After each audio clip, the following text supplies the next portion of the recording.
first one. What's up guys? Laro muna tayo ng basketball bago tayo mag-work today.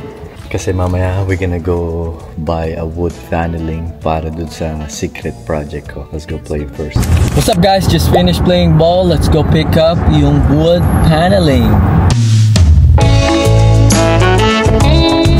Okay guys, we're here. And ito ang napili natin. This lighter color. Kasi mas magpa-pop siya kaysa dito sa dark one. I wanted to go on this one pero this is better. So, we're picking up this one.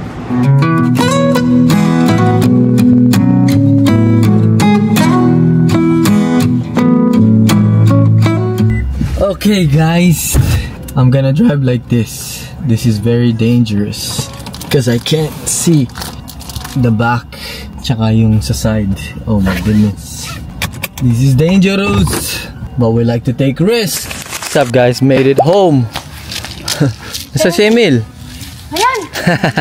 Para batang tambay oh. I made it home. And yung isa may toyo na naman po siya. Oh, look oh guys. Say hi. Made it home safely. Emil, come here. You wanna play? What do you wanna do? Arte-arte na naman po siya oh. Arte-arte oh. What's up guys? Just finished up with a lead call. Mamaya meron akong wholesale deal na gagawin. Remember the deal or the lead that Kuya Elijah and I went yesterday, I believe. So yeah, hopefully we sell it today. Hey guys, so on the way na ako dun sa wholesale deal ko. And hindi na ako nakapag-vlog kanina kasi sobrang sakit ng leg ko, steep neck. Meron na to kaninang umaga pero nilaro ko pa din. So yan, tigas ka ng mukha. But anyway, let's go there. It's a small deal. Hopefully we can get it done today. So guys, we just got here waiting for our buyers. I can look right or left and right.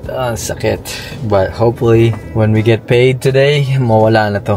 Yun lang ang katapat nito eh. Pera.